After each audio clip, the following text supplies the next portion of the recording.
Peace and greetings. Welcome to this live stream. Okay, I'm not a singer, but I can live in fantasy in my mind.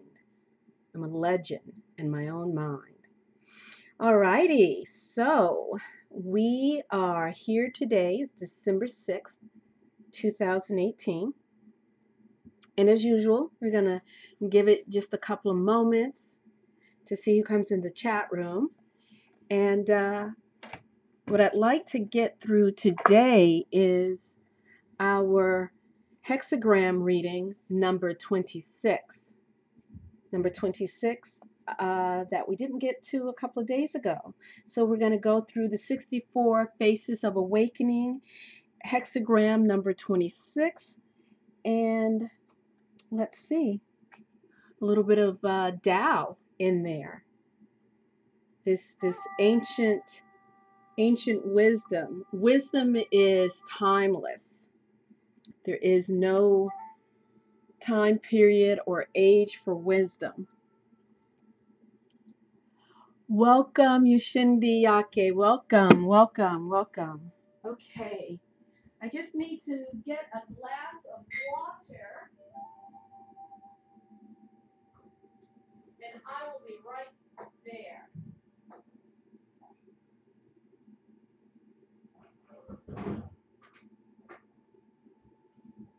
Okay, I apologize for that. I was drinking my yogi tea, which is what I've been told that masala chai actually is. It's called yogi tea. The yogis drink it. That's taking black tea, black peppercorn, ginger, coriander, cloves, and I like to put cinnamon in it, and bring it to a good almost boiling simmer, and then let it simmer. And I actually love that tea, and for some reason, the caffeine doesn't affect me in that tea the way, like, say, a cup of coffee or a cup of just plain black tea. And a friend last night was talking to me, and he was telling me that it's the tea that the yogis drink, and that somehow the caffeine activates all of the spices to give you some goodness. So welcome, everyone. I am putting on my wish list a very comfortable stool. That is one thing that always eludes me. Comfort, a comfortable stool. So welcome, everyone. Welcome, Ushindi. Welcome, David. Welcome, Pavel. Teresa, welcome. So nice to see you here, lovely lady. Okay. All right. Okay, so where were we? Oh, there's my chimes. Peppermint tea is always a good one. Actually, this morning when I was making my yogi tea, I almost accidentally poured the peppermint tea into the pot instead. I was like, wait a minute, black tea doesn't look like little bits of dried grass. Welcome, Jesse Matkin. All right, so we have a good crew in. Let's go ahead and take a nice deep centering breath to welcome us into this sacred space.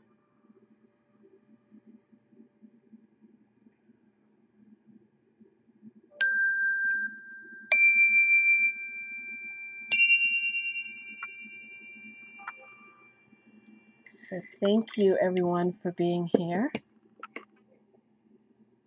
I was hoping to do a session. Did I do a session this morning? No, I didn't. I was hoping to, but I had a client at 8 a.m., back-to-back clients starting at 8 a.m. So there was like no way, but I did want to. Okay, so again, we are with our Tao. We're with our Tao. And you know what I just realized? I apologize. Give me 5 seconds. I just need to get my glasses.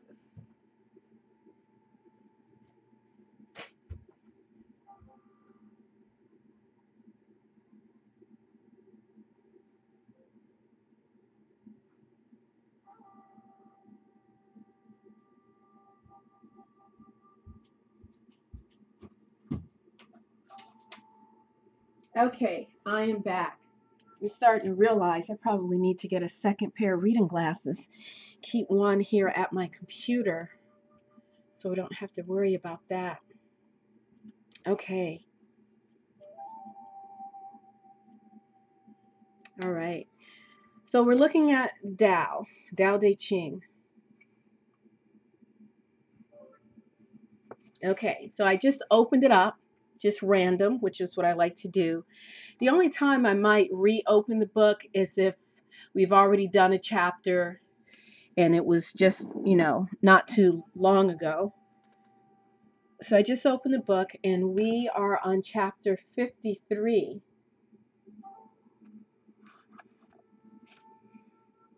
Okay, you know what? We're going to do chapter 54 because when I opened the book, that is where my eyes fell immediately. So let's just stick with that.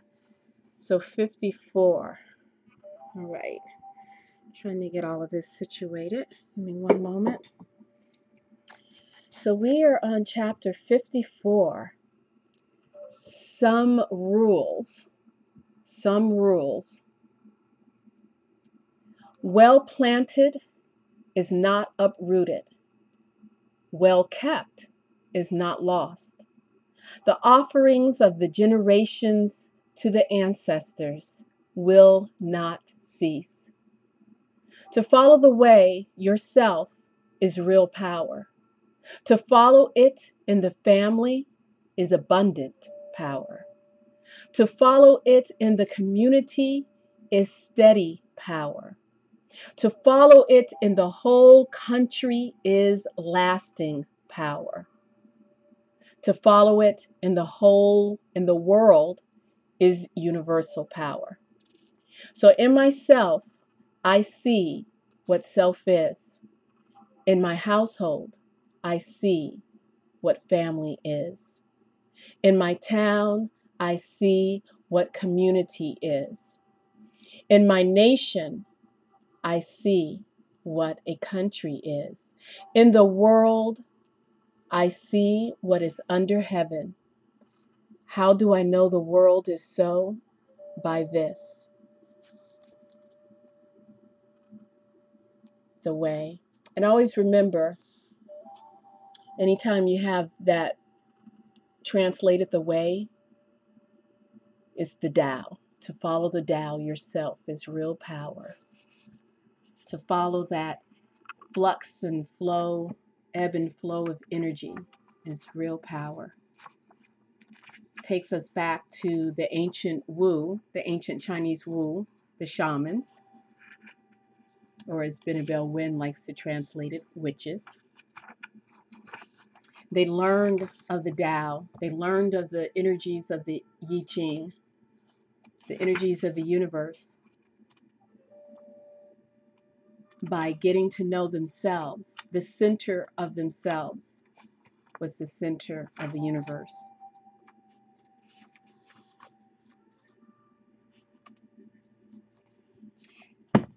And the next translation, which is by John C.H. Wu, and there is the Mandarin for those of you.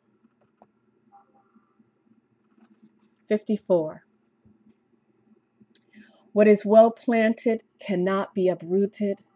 What is well embraced cannot slip away. Your descendants will carry on the ancestral sacrifice for generations without end. Cultivate virtue in your own person, and it becomes a genuine part of you. Cultivate it in the family, and it will abide. Cultivate it in the community, and it will live and grow. Cultivate it in the state, and it will flourish abundantly. Cultivate it in the world, and it will become universal. Hence, a person must be judged as a person, a family as a family, a community as a community, a state as a state, the world as world.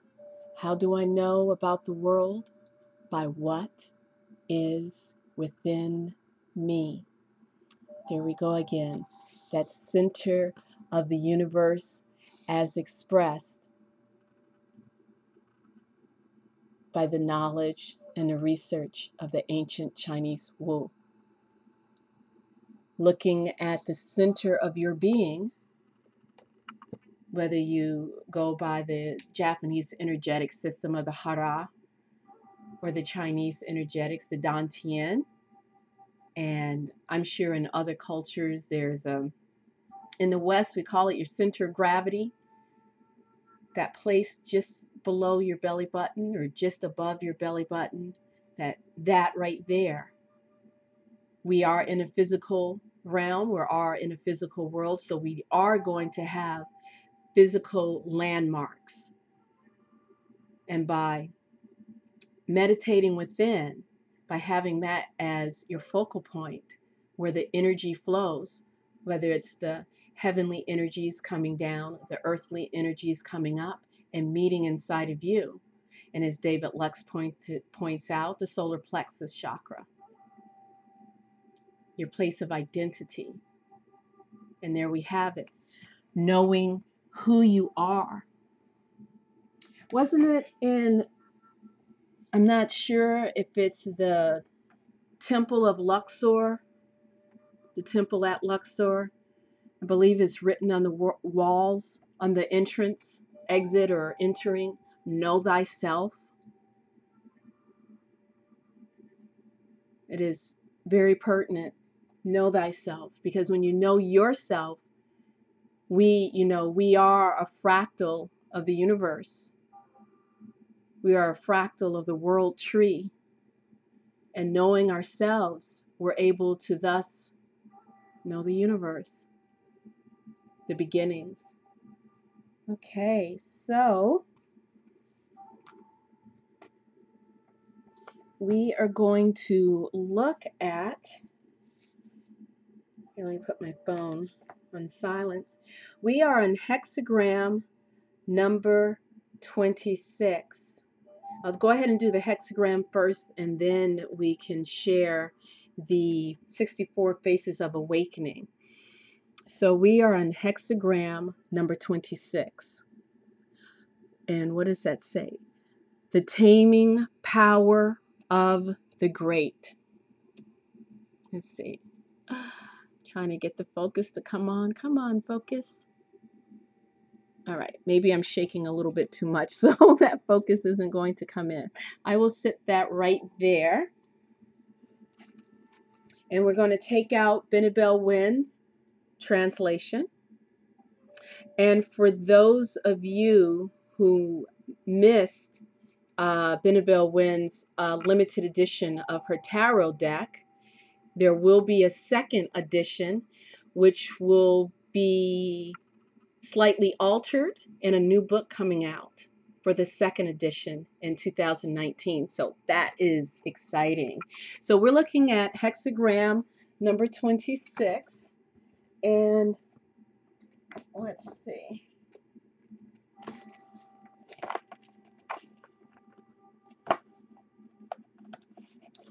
David Lux said that's above the entrance to the temple to Apollo in Greece, also known as the Oracle of Delphi Temple.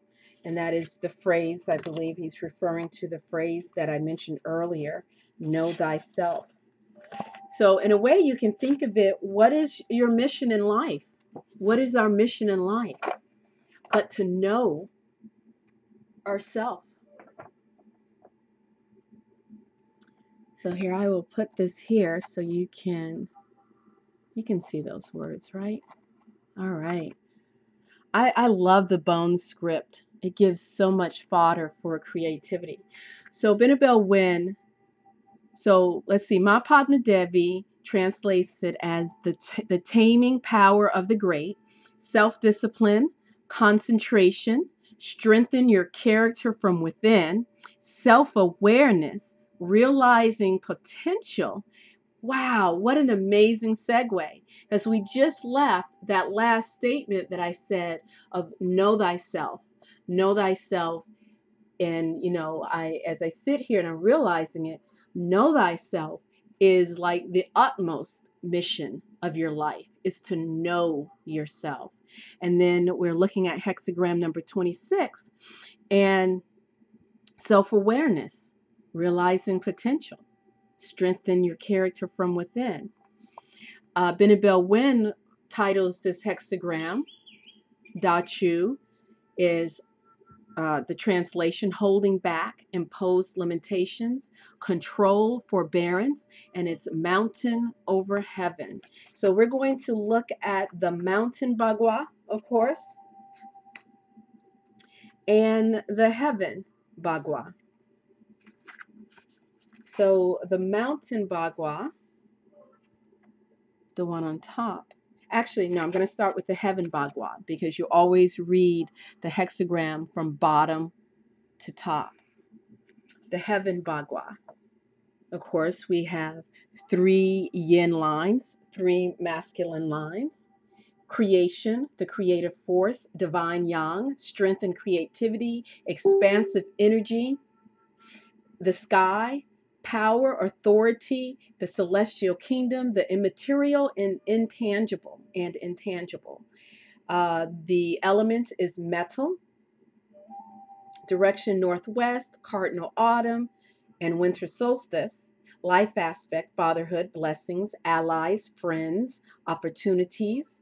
Medically speaking, is related to the head, brain, spinal cord, nervous system, mental and emotional states. The crown chakra, the animal is the horse, which I think, again, I've mentioned before that the horse, if I believe correctly, the bone seal script of the horse is the same for the Yi Jing.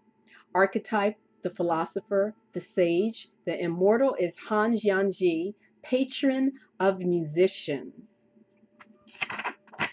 And then we're looking at, on top is mountain, Gen. Keeping still, preserving energy through stability. And remember, we have 2 feminine lines on top and then a masculine line, yin, yin, and yang. Keeping still, preserving energy through stability, resting, respite, completion, discipline, resting state, rumination, meditation, cultivation. And the element is earth. The direction is northeast. Spring equinox, cardinal summer. Life aspect, knowledge, education, skills, wisdom.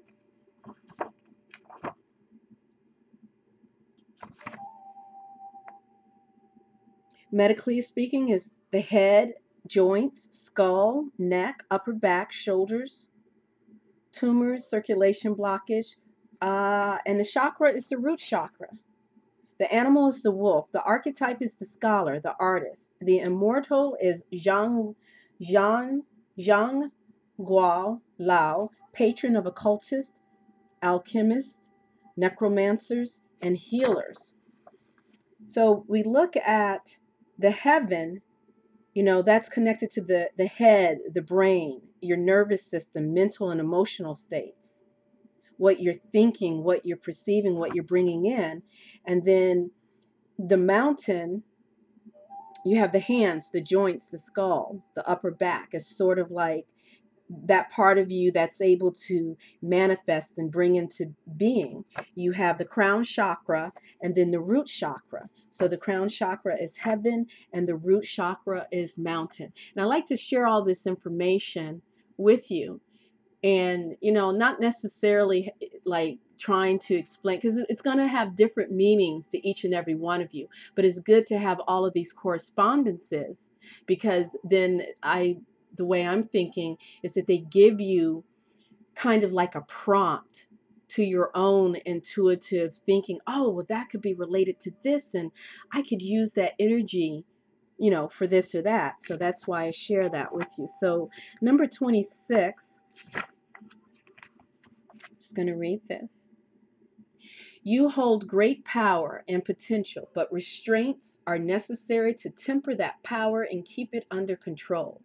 Officers of the nation should not accept offers of benefit from their nation, declined enrichment from those you are serving.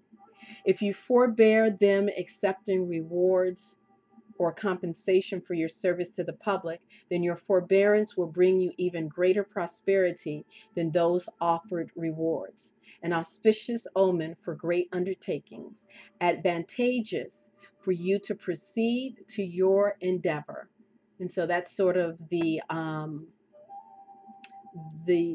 what will come up if you were having a reading, an I Ching reading, something for you to think about. And what I look at this with mountain over heaven, and again, you start at the bottom and you work your way up. So it's sort of like heaven, and then you have the mountain, you have your crown chakra, and you have the root chakra.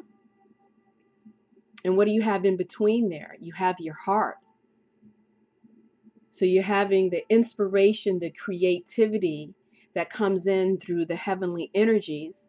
And then you're having that stability and that groundedness, which you get so much from the earth, but you're not being pulled down to the earth because it is a mountain. And even though you have feminine, but then you have the masculine energy that's constantly pulling you up. And so you can think of it as like a path of ascension.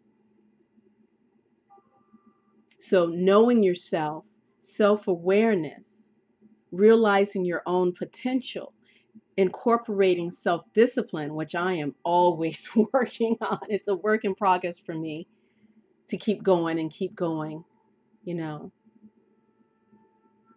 All of that points to knowing yourself.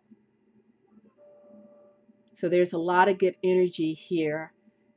And if you look at it with both hexagrams together, you got all of that power, all of that energy.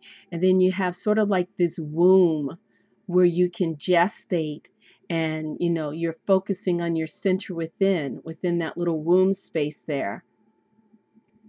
So, and that's where Ma Padme Deva, she has one of the key words is concentration. So within this space, within your heart space, is a place where you can set and concentrate as a way of reaching your greatest potential. So we're going to look at number 26 by Professor Hong, the physicist from MIT. He translates this literally. This is the literal translation: big cattle. Mountain over heaven, auspicious omen. Do not dine at home, auspicious to cross the great stream. So beginning with the heaven hex bagua on up to the mountain. Start from the bottom to the top.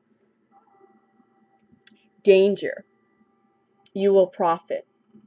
The wheel falls off the cart. Giving chase on a good steed, omen for hard times. The team and the chariot are steady, auspicious to go somewhere. What immediately popped into my mind was the chariot card from the Rider-Waite tarot deck, one of the 22 major arcana. Curbing the calf's horns, great auspicious omen. Fencing in the gilded pig, auspicious omen. Blessed by heaven, sign of sacrifice. Wow, those I Ching writers, they were poets, I tell you. And last but not least, we bring out our brother Brian Brown Walker. Welcome, Paloma, welcome. 26, Ta Ch'u, the taming of great power. The taming power of the great. It's funny how the mind sees what it wants and sometimes controls the body. In the face of rising tension, keep still. Honor and practice what you have learned from the I Ching. A difficult in challenging time must be taken as an opportunity to express in the outer world our highest inner principles. This hexagram counsels us to keep still under pressure and embody the virtues of the I Ching. In this way, even the most arduous trials can be successfully met. Others are often tempted to test the inner strength that we have gained through study and discipline. By pushing and prodding, they hope to reveal the weakness of our connection to truth. If we allow them to do this, we are undermined and they go on, unlearning and satisfied at having engineered our downfall. Ooh, getting chills. On the other hand, if we keep still and cling firmly to what is right, the power of the great, then eventually we can tame the negative energy and instill in others the desire to grow spiritually. It is just such challenges to our strength and character that enable us over time to embody in practice the strength of the I Ching. A spiritual understanding that is not practiced under fire is without value. Only by applying our knowledge in trying situations do we come into genuine possession of it. So use these tests as opportunities to purify your thoughts and actions by holding to what is correct in the face of pressure. You gain the strength and peace of mind of the spiritual masters. If you deviate from the path of the sage and act to punish or condemn others now, misfortune will result. Instead, meet attacks. There you go. Meet attacks with stillness, acceptance, and fidelity to proper principles. To treat others with gentleness, patience, and forgiveness. If you are steadfast in this, good fortune will ultimately be yours. And if you go on, and I highly recommend, if you were just to get one book on I Ching and you weren't necessarily looking to use it for divinatory purposes, and even if you were, I would definitely recommend this book. I just think it's so very, very beautifully uh, written, interpreted, translated, however you want to say it. And of course, when you're doing a divination, or even if you weren't, here's a breakdown in each individual lines. So these are wonderful meditations.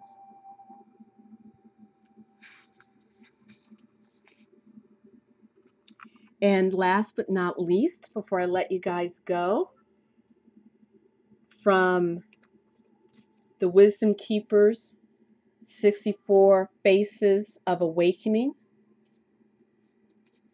which these are sort of like a modern, a very contemporary. How can I put these up so we can see both of these? Artfulness. So we're going to meet this lovely gentleman right here. Look at those cheeks and those eyes. He's sort of like that gypsy uncle, the nomad. So we're going to look at number 26, artfulness. The 26th gift celebrates your ego without self-judgment and in full awareness.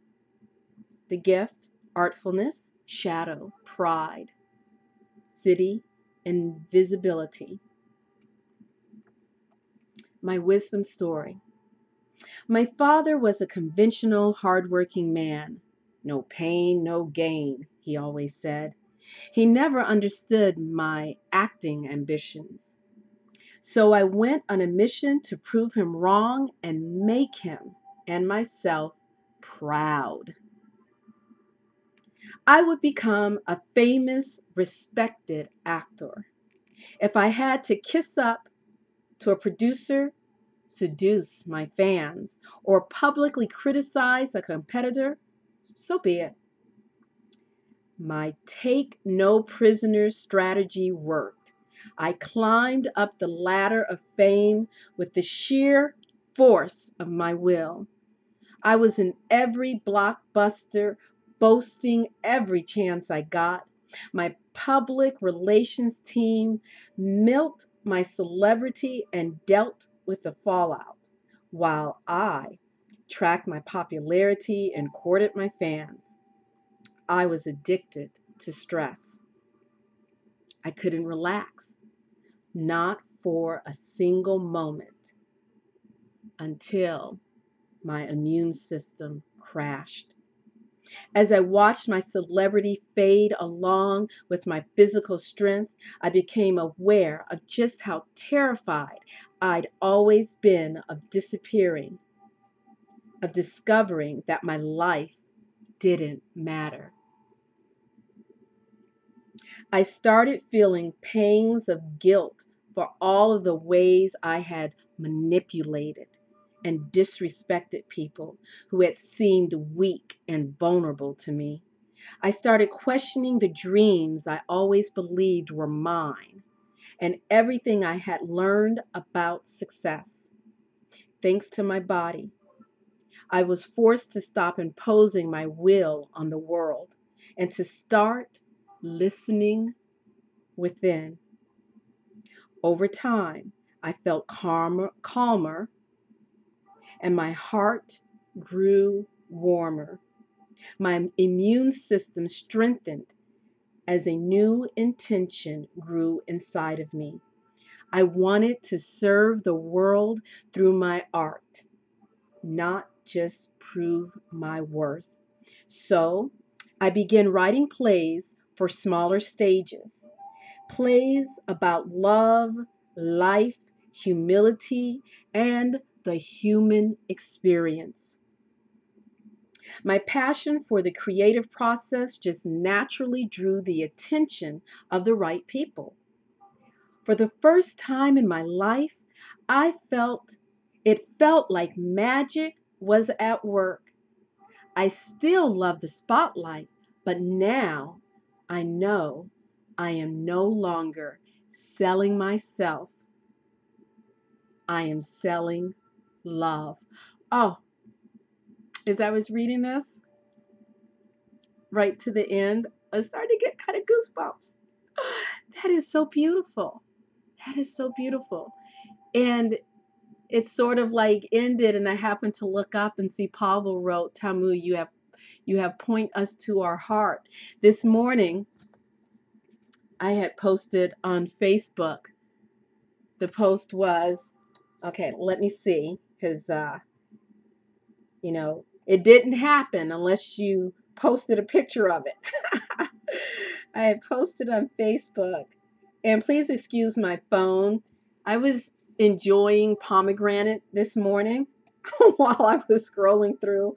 So I got a little pomegranate juice all on my dirty screen. But this is what I posted on Facebook this morning. One word meditation, love. Whenever I'm feeling down or emotionally challenged, those moments when you just feel like you just. Welcome, B. Brown. I love you too. Whenever I'm feeling down or, just really challenged, like, my God, when is this layover, this so-called life going to be over? Once I get through that venting and, I got to have a little few minutes of woe is me, because you got to feel yourself, right? That's all part of knowing thyself. Know thyself, feel thyself, feel your emotions, express your emotions, make friends with them. Know that they are not you, but they're here as a tool to serve you and to spur you on. At least that's how I feel, my humble, not so humble opinion. And when I get to those places, And then eventually, when I started to seek the ascent back up the mountain, I remember that love, that love, that love, that love, that love, to really truly understand that motion, that movement. One meditation, one word meditation, love.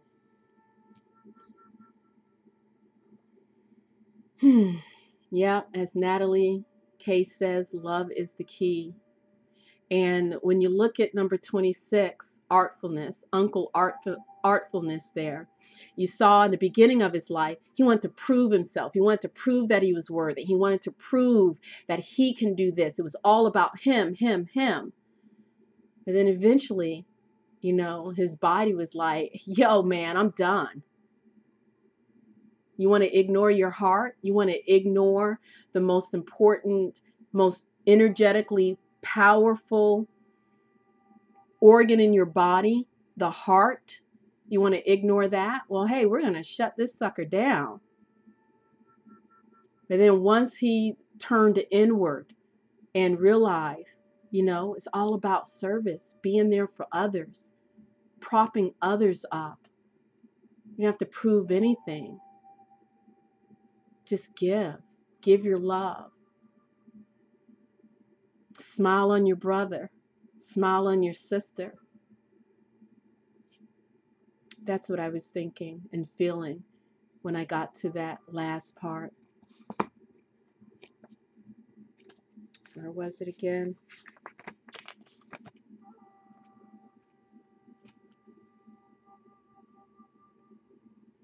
For the first time in my life, I felt like magic. It felt like magic was at work. Love is magic at work. Love is magic at work.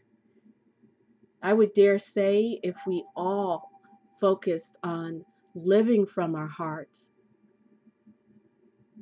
Now, am I saying I'm always perfect? No, I'm definitely not. I am not. I had my moments a few minutes ago and last night when I found out that, my oldest and second oldest sons weren't coming home for the winter break. Because, they got their own life. They got stuff they have to do and things that, they need to tend to. And as a mother, I got to get over myself and still stay in love. And even though, I'm very open and honest with my kids, I let them know how I feel. And in the end, I say, you know what? I love you. I'm proud of you. Keep going. It's not all about pleasing and satisfying me. I wish it was. It's not. And that's okay because they are doing the do. So when we live from a place of our heart and really focus on that, and even if you go off course, it's okay. Eventually come back home to heart, to heart, to heart. Bringing that heaven energy, that earth energy, pulling it in. And the third principle in that, the Holy Trinity, the other Holy Trinity outside of, conscious mind, subconscious mind, and superconscious mind. That's my other favorite Holy Trinity, is heaven, earth, and heart. So there you go. So thank you guys. Let's see. What else can I do before we bring this to a close? Well, I'm going to have to do that another time. Oh, okay. You know what? Here, I wanted to pull out. I'm not going to have time to pull a card individually for different people because I got to run up to the telephone store. Natalie says, let's see, let me check the chat room. Natalie K says, love is the key. The home of the divine is our hearts. Kindness is not a weakness. And people sometimes think it is, but it reminds me, I remember when I was about 21, I worked at some kind of Southwest grill in Atlanta. And I was always that one who was laughing and happy, always had a smile on my face. And then one of the waiters there, it was a gentleman, one of the waiters there decided to like totally disrespect me for some ridiculous reason, got in my face and started yelling at me. And I waited till he stopped. I think I was about 21 then. And I said, look, I am not the one. Just because I smile and, I'm smiling and I'm lucky and have a smile on my face, but don't you ever disrespect me like that again. You speak to me like a human being, not like a child, period. Yep. People think kindness is a weakness, but I let him know I was not the one. Welcome, Tony Pony. Okay, so I'm going to pull one word for us. This is from the Soul Trees Oracle, which is an independent oracle deck created by Allison Williams Yee. And I hope to have her on the channel eventually. She's supposed to do another run of this deck, and once she does. Now, I did gild that myself with silver metallic paint. It comes white. When I have her on my deck, oh, and before, let's see, check out, there is a YouTube channel of this amazing woman, Essene Jackie. She is out in San Clementine. Is that what you call that place in California? Oh, that's not what I want to do. Oh, I don't see. Where is YouTube? I have so many browsers up. Okay. All right. I just want to quick get the name of her channel. Okay, the name of her channel is Mother Moon Monastery and Herb Farm. She is absolutely amazing. I'm going to post into the chat room her Facebook page. Yes, Essene Jackie. Essene, Essene. Essene. Oh no, it's not working. Okay, let me go down here. Hold on one moment. I have to go to the actual page for us. Okay, hold on. I got to post it, cut and paste. The Streamlabs is not allowing me to cut and paste, so I'm doing it directly on the YouTube. So there we go. I just posted her. Check her out. She's awesome. She is just, I wish I lived down the street from her. She is a spitfire. She is a devotee of the divine feminine. Is just such a beautiful soul. She and her partner, her husband, Daniel, who she always refers to as lover, is so sweet. She's amazing. Amazing. Okay, so we're going to get our oracle, our message for today. Let's all drop into our heart center. Okay.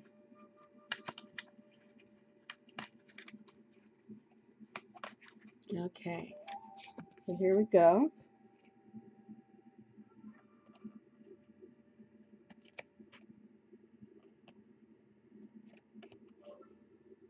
Balance, balance, balance. And if you think of balance, I love the trees. If you think of balance and you think about bringing that heavenly energy and that earthly energy, that groundedness, and that part of you that keeps aspiring to ascending, keeps rising, keeps pushing forward. Balance is where you remember to come from your heart, where you remember to pull those energies into the center of your being, into that heart energy. Because when you live from the heart energy, you cannot help but be in balance.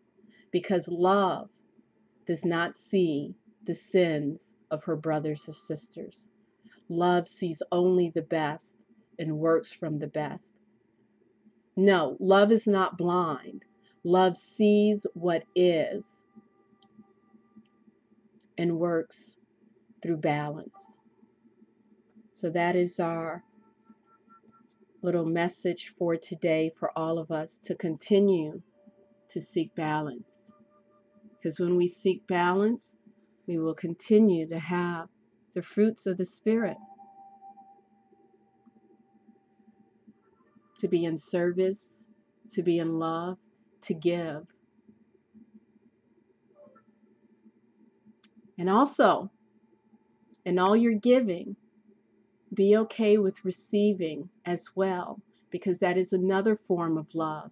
Because when we refuse to receive from others, when we have so much pride and we don't want to accept help or accept anything from anyone else, that's not love. That's not love, because you're denying your brothers and sisters their opportunity to exercise love. And that is all balance. Balance. All right. My sisters and brothers, my mothers and fathers, my uncles, aunties, my cousins, I love each and every one of you. And thank you for being here.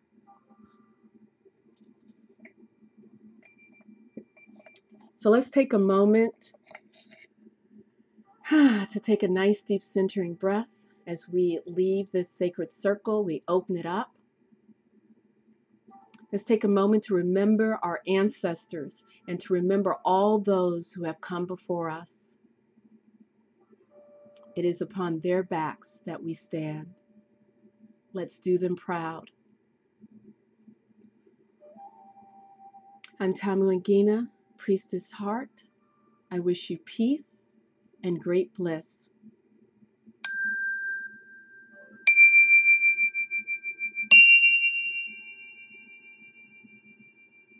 Much love, and until next time, keep going, keep going, keep going, and don't look back. Only look to your sides to help your fellow brothers and sisters to keep going with you. See y'all later.